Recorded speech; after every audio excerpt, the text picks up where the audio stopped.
హిందూ దేవతలపైన కించపరుస్తూ మాట్లాడిన యూట్యూబర్ అన్వేష్ పైన అయితే కేసు నమోదైంది. ఇందులో భాగంగానే పంజాగుట్ట పోలీస్ స్టేషన్లో కరాటే కళ్యాణి గారు కూడా ఫిర్యాదు చేయడంతో దానికి సంబంధించిన ఎఫ్ఐఆర్ కూడా పోలీసులు నమోదు చేశారు. అయితే హిందూ దేవతలపైన కించపరుస్తూ హిందూ దేవతల్ని వివాదాస్పద వ్యాఖ్యలు చేశారని చెప్పేసి అందులో భాగంగానే కేసు అయితే పెట్టడం జరిగింది. ఈ కేసుకు సంబంధించి మనతో పాటు మాట్లాడడానికి కరాటే కళ్యాణి గారు ఉన్నారు. వారితో కూడా మాట్లాడదాం. మేడం చెప్పండి, ముఖ్యంగా ఈ కేసుకు సంబంధించి నా అన్వేషణ ఆయన యూట్యూబ్ ఛానల్ కి సంబంధించి అన్వేష్ ఎవరైతే ఉన్నారో అతను హిందూ దేవతల్ని కించపరుస్తూ కూడా మాట్లాడినారని చెప్పేసి వివాదాస్పద వ్యాఖ్యలు చేశారని చెప్పేసి మీరు పంజాగుట్ట పోలీస్ స్టేషన్ లో కేసు నమోదు చేయడం జరిగింది. దానికి సంబంధించిన పోలీసులు కూడా ఎఫ్ఐఆర్ నమోదు చేశారు. మరి ఈ కేసుకు సంబంధించి ఏం మాట్లాడతారు? ఇప్పటి వరకు కూడా దర్యాప్తు ఏ విధంగా ఉందని పోలీసులు చెప్పారు. నేను కేసు చేయంగానే ఆ రోజు చెప్పారండి, భారతదేశాన్ని తోలనాడిన వాడు దేశద్రోహిగా పరిగణించండి అని మేము అడిగాము. ఆ విధంగానే వారు ఆ దృష్టికోణంలో కూడా చూస్తాము, దేవీ దేవతలను కూడా తోలనాడాడు అని చెప్పాము.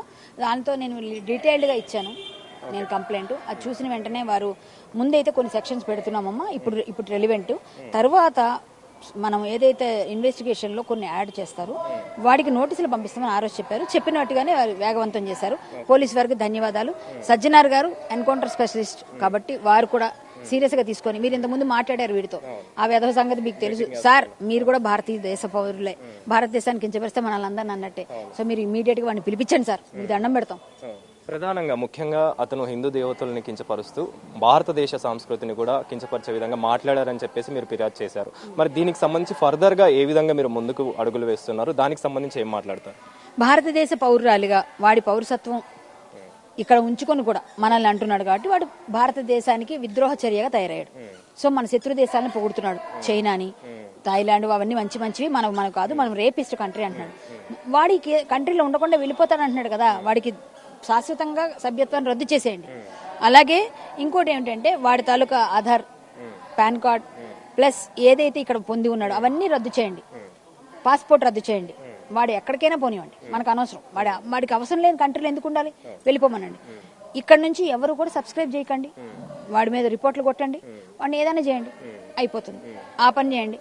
అలాగే వాడిని మాత్రం ఒకసారి భారతదేశానికి రప్పించండి, ముందు ఈ కేసును తేల్చండి, కొన్ని రోజులు జైల్లో శిక్ష పడినాక అవన్నీ చేయండి, ముందు మాత్రం చేయదు. మీరు అంటున్నారు ఫిర్యాదు చేశారు, అదంతా అయిపోయింది, కానీ అన్వేష్ మళ్ళీ తన తర్వాత ఒక వీడియో రిలీజ్ చేయడం జరిగింది.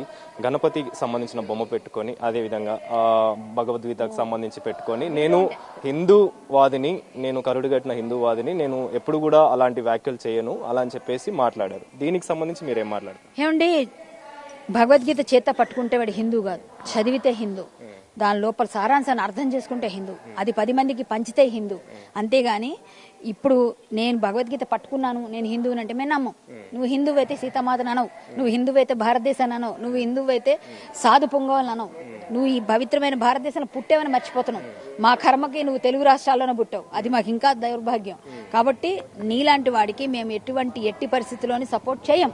భారతదేశం నిన్ను హక్కును చేర్చుకొని ఉంచుకుంటే నువ్వేమో పరాయి దేశంలో డబ్బులు, భారతదేశం వాళ్ళే డబ్బులు ఇస్తున్నారు నీకు, అది మర్చిపోతున్నావు. వీళ్ళందరూ నేను అన్సబ్స్క్రైబ్ చేస్తే నీ డబ్బులు ఎక్కడ? ఇప్పుడు వాడు కొనుక్కుంటాడు తిరిగి సబ్స్క్రైబర్స్ ని. అంటే దానికి సంబంధించి కూడా ఒక యూట్యూబ్ సంబంధించి అతనితోటి ఒక సబ్స్క్రైబర్ కూడా మాట్లాడడం జరిగింది. మీరు చేస్తున్న వ్యాఖ్యలు ఏవైతున్నాయో అవన్నీ కూడా నెగిటివ్ వైబ్స్ వస్తున్నాయి మాకు, ఇప్పుడు మీరు నచ్చడం లేదని అంటే ఉంటే ఉండండి, పోతే పోండి, మీ ఇష్టం అని చెప్పేసి కూడా మాట్లాడిన ఆ వీడియో కూడా ఒకటి ఉంది. దానికి సంబంధించి కూడా అంటే కదా వాడు వెళ్ళిపోండి అంటున్నాడు, వెళ్ళిపోతున్నారు. నిజంగా మన భారతీయులందరూ పౌరుషంతో చేస్తున్నారు పని, హిందువులందరూ పౌరుషంతో చేస్తున్నారు. నపుంసకులు అన్నారు కాబట్టి హిందువులందరూ పౌరుషం వచ్చింది. ఒక విధంగా మనల్ని తట్టి లేపాడు వాడు, అంటే మన పౌరుషాన్ని చూపించాడు. ఆ పౌరుషం చూపిస్తున్నాం కాబట్టి వాడు వెళ్ళిపోతున్నారు. కానీ వాడు కొనుక్కుంటున్నాడు, వాడు మళ్ళీ సబ్స్క్రిప్షన్ కొనుక్కుంటున్నాడు. అదే ఒక ఆప్షన్ ఉంది, మీకు తెలుసు, అన్ని కొనుక్కుంటున్నాడు. వాడు చేస్తున్న పని అది. సో వాడిని ఎవరు ఉపేక్షించరండి, వాడిని ఎవరు కూడా అస్సలు ఏ విధంగానూ హర్షించరు. అంటే నన్ను ఎవరు ఏం చేయలేరు, ఎన్ని కేసులు పెట్టుకున్నా నాకు ఎన్ని ఫరక్ పడాయి అని చెప్పేసి ఆ ఉద్దేశంలో ఉన్నాడా? అంటే మదం ఎక్కి లైక్ డబ్బు మదం అనేది, అహంకారం అనేది ఇదంతా పెరిగిందని అంటారా? అంతే. కేంద్రం ఖచ్చితంగా సీరియస్ గా తీసుకునేటట్టు మేము తీసుకెళ్తాం. అవసరమైతే కేసులు పెడతాం, చాలా ఉన్నాయి. మేము అన్ని కేసులు పెట్టి, ప్రతి ఊర్లో పెట్టండి కేసులు, ప్రతి ఊర్లో ఎఫ్ఐఆర్ చేయించండి, ప్రతి ఊర్లో ఫార్మేట్ నా దగ్గర ఉంది, అడగండి, ఇస్తా. ప్రతి ఒక్కరు కూడా మీరు వాడి మీద కేసులు వేయండి, సింపుల్. వాడు అన్ని తీసుకొని వెళ్ళండి, అవన్నీ యూట్యూబ్ లో ఉన్నవన్నీ డౌన్లోడ్ చేసి అవన్నీ పోలీస్ స్టేషన్లో ఇవ్వండి, వాటి గురించి రాయండి. ఆ తర్వాత మీకేం నష్టం జరిగిందో, ఏ విధంగా జరిగిందో అది చెప్పండి.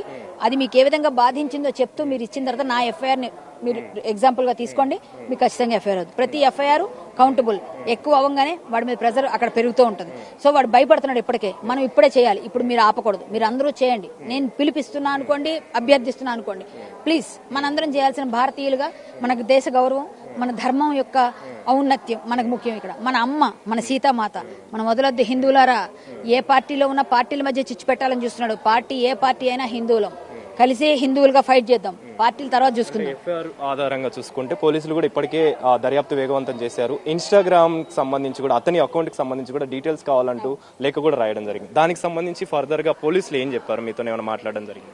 కన్ఫర్మ్ గా ముందే చెప్పారండి, ముందే చెప్పారు, ఆల్టర్ చేస్తారు, పంపిస్తామన్నారు. ఇన్స్టాగ్రామ్ నుంచి రిప్లై రావాలి, ఇంకా ఫేస్బుక్, ఇంకా యూట్యూబ్ అయితే బ్లాక్ చేయమని అడుగుతున్నాం. దానికి ఇంకా పెద్ద ప్రాసెస్ చేయిద్దామండి, చేయించేదాకా నేను నిద్రపోను. ఇది రాసి పెట్టుకోండి, కరాటే కళ్యాణ్ పట్టుకుంటే వదలదు, అంతే. చివరిగా ఏం చెప్తారు అంటే ఈ కేసుకు సంబంధించి హిందూ దేవతల్ని ఈ మధ్య కాలంలో చాలా ఎక్కువగా కించపరుస్తూ మాట్లాడడం కావచ్చు, మన భారతదేశానికి సంబంధించి మాట్లాడడం కావచ్చు, ఈ వ్యాఖ్యలన్నీ కూడా ఇతనితోనే కాదు చాలా వరకు కూడా నడుస్తూనే వస్తుంది. వాళ్ళందరికి సంబంధించి వాళ్ళ హైప్ కోసం హిందీ దేవతల్ని సోషల్ మీడియా ఒక ప్లాట్ఫామ్ వేదిక చేసుకొని హైప్ కోసం చేస్తున్నారు చాలా మంది. ఇలాంటివన్నీ మనం ఉపేక్షించడానికి లేదు. ఖచ్చితంగా మనం వాళ్ళందరినీ కట్టడి చేయాలంటే ఒకటికి శిక్ష పడితే ఆటోమేటిక్ గా ఇంకొకరు ఇతనికి శిక్ష పడితే మిగిలిన వాళ్ళకి బ్యాండ్ బాజా అవుతుంది. ఖచ్చితంగా రప్పించేదాకా ట్రై చేద్దాం సార్. కొంచెం రావడం లేట్ అవుతుందేమో కానీ రావడం పక్కా అన్నారు చూసారు, అలాగా కొంచెం లేట్ అవుతుందేమో కానీ రావడం మాత్రం రావాలి. భారతదేశంలో చెప్పకూడదు తినాలి. 2026 వాడు చెప్పించడం కాదు, భారతదేశంలో అందరూ చెప్పిస్తున్నారు. 26 చెప్పకూడు ఖాయం, నీకు రాసుకో. చెర్లపల్లి జైల్లో 26 లో చెప్పకూడదు తినిపిస్తాం, హిందువులం భారతీయులం అందరం కలిసి. సో మొత్తానికైతే కరాటే కళ్యాణ్ చెప్తున్న వివరాల ప్రకారం నా అన్వేషణ అంటే అన్వేష్కి సంబంధించి ఖచ్చితంగా అతని మీద చర్యలు అయితే ఉంటాయి. ఖచ్చితంగా అతన్ని రప్పించి తీరుతాము, అదేవిధంగా జైల్లో కూడా కూర్చోబెడతామని చెప్పేసి కూడా కరాటే కళ్యాణ్ చెప్తున్నారు. కెమెరా పర్సన్ కృష్ణతో కలిసి అనిల్, బిగ్ టీవీ, హైదరాబాద్.